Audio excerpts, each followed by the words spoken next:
Catastrophe. Vous êtes perdu dans les montagnes, égaré dans la jungle ou bloqué dans le désert. Comment survivre vraiment? Devriez-vous allumer un feu dans une grotte?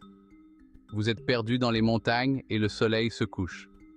Une protection contre les éléments naturels sera évidemment un avantage pour la survie. Et comme beaucoup d'explorateurs intrépides dans les films et à la télévision, vous tombez sur une grotte. Vous vous assurez qu'elle est exempte de tout autre résident, ours et autres, mais il y fait plutôt froid. En bon survivaliste, vous avez sur vous un silex et une pierre à feu. Vous ramassez donc les matériaux qui vous semblent les plus secs. L'alcool réchauffe-t-il?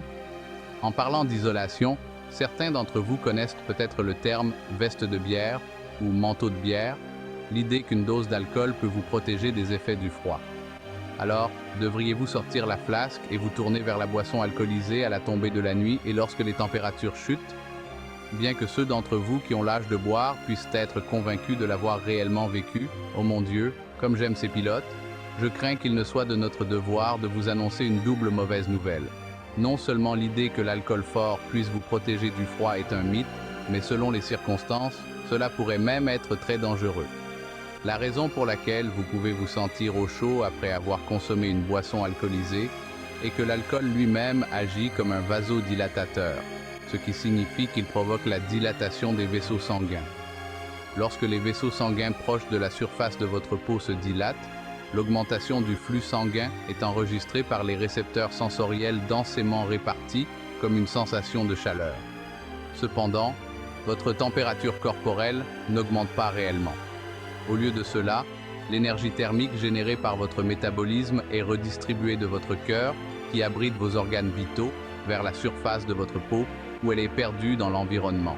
Cela peut entraîner une baisse de votre température corporelle et, en fin de compte, si vous êtes exposé au froid pendant une période prolongée, une hypothermie qui peut être fatale. De plus, la sensation de chaleur déclenchée par la vasodilatation peut provoquer une transpiration, ce qui accélérerait encore votre perte de chaleur et inhiberait les frissons, dont le but est de vous réchauffer. Enfin et surtout, l'alcool altère le fonctionnement de votre cerveau. Des temps de réaction retardés, une perception altérée et une coordination réduite augmentent tous les risques d'accident, la dernière chose que l'on souhaite dans notre environnement montagneux. Alors, rangez la flasque et essayez de dormir un peu. Après avoir sagement renoncé à l'alcool, vous passez la nuit. Mais vous vous réveillez avec une soif inextinguible. Avec l'abri, l'hydratation est en tête de liste des besoins vitaux en matière de survie. En vous aventurant à nouveau à l'extérieur, vous trouvez une mare d'eau à l'aspect douteux près de votre grotte qui, outre une couleur inhabituelle, dégage une odeur repoussante. Pourtant, l'eau est l'eau, n'est-ce pas? Il suffit de la faire bouillir et le tour est joué. Eh bien, le point d'ébullition de l'eau, 100 degrés Celsius, est certainement assez chaud pour tuer la plupart des bactéries, virus et parasites presque instantanément. Et une bonne règle empirique est de viser une ébullition vigoureuse pendant 1 minute complète. À des altitudes plus élevées, la diminution de la pression atmosphérique entraîne une baisse du point d'ébullition de l'eau. Il diminue en fait d'environ 1 degré Celsius tous les 300 mètres au-dessus du niveau de la mer. Le CDC conseille, à des altitudes supérieures à 2 km, de maintenir l'ébullition un peu plus longtemps, bien que cette ébullition prolongée n'augmente pas la température de l'eau. Merci la physique, le temps de destruction de certains agents pathogènes peut être plus long à des températures d'ébullition plus basses.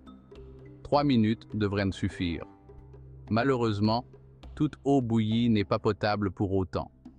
Si la terre sur laquelle vous vous trouvez a des antécédents d'utilisation agricole ou industrielle, une ferme ou une mine à proximité par exemple, des contaminants chimiques toxiques et des métaux lourds peuvent s'accumuler dans les eaux stagnantes. Faire bouillir l'eau n'éliminera pas ces contaminants. Les toxines algales des cyanobactéries, communément appelées algues bleu-vert, ne sont pas non plus neutralisées par l'ébullition. L'ingestion de ces toxines peut entraîner une gastroentérite, provoquant vomissements, diarrhée, fièvre et maux de tête, et peut même affecter le fonctionnement du foie et du système nerveux. Rien de tout cela ne vous aidera à survivre dans la nature. Heureusement, Plusieurs sites web du gouvernement américain proposent des conseils pour vous aider à faire la différence entre les simples herbes aquatiques et les proliférations d'algues nuisibles. Nous avons mis quelques liens dans la description ci-dessous. En définitive, si votre point d'eau peut être délaissé au profit d'une eau courante, il est probablement plus sûr de la faire bouillir et de la boire. Faisons monter les enchères dans notre défi d'hydratation et emmenons-nous dans un endroit encore plus hostile à la survie. Le désert. Un ennemi redoutable, même pour le survivaliste le plus chevronné. Pas d'abri contre le soleil brûlant, un manque dangereux de points de repère, et presque par définition, peu ou pas d'eau. Il est donc compréhensible que la vue d'un cactus bien dodu puisse remonter le moral d'un randonneur assoiffé et à court d'eau. Les cactus, comme les plantes, ont besoin d'eau pour survivre. Cet habitant épineux du désert est certainement une source d'eau garantie. Malheureusement, ce n'est pas aussi simple. Tout d'abord, les cactus ne contiennent pas de réserve d'eau courante. Ils ont plutôt une chair dense et spongieuse qui retient obstinément l'humidité que la plante contient. Et ce n'est pas tout. Si vous parvenez à extraire quelques gouttes du tissu, cela risque de faire plus de mal que de bien. L'eau contenue dans de nombreuses espèces de cactus est très acide et contient des alcaloïdes toxiques. C'est pour cette raison que le nom donné au cactus baril de Koval par le peuple seri de l'État mexicain de Sonora est le baril qui tue. La consommation de sa chair et de son jus provoquerait nausées, diarrhée et même paralysie temporaire, autant d'obstacles évidents à la survie dans le désert. Il est probable que cette stratégie de survie répandue mais dangereuse ait atteint l'imagination du public grâce au western de 1948, Les Trois Godfathers, avec John Wayne. La seule eau que nous allons trouver est juste là, tête de mule. Ce n'est pas la meilleure eau. Cela va prendre du temps, pendant lequel le Duke et son compagnon de voyage découpent un cactus baril à la recherche d'eau. Merci pour rien, JW. À la rigueur, vous pourrez peut-être trouver de l'eau dans les crevasses des rochers où les changements de température pendant la nuit peuvent provoquer de la condensation et la formation de flaques d'eau. Des poches de végétation plus luxuriantes et des traces d'animaux peuvent également indiquer la présence d'eau.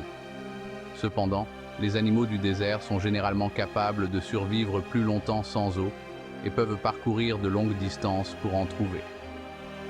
Le meilleur conseil est de ne jamais s'aventurer dans le désert sans une quantité d'eau suffisante.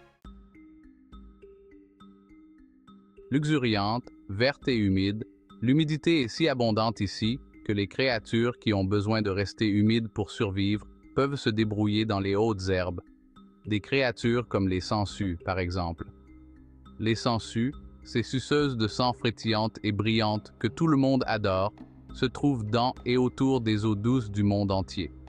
Et dans les forêts tropicales humides du monde, elles sont particulièrement répandues et peuvent atteindre des tailles effroyables. La sangsue géante d'Amazonie peut atteindre 45 cm de long.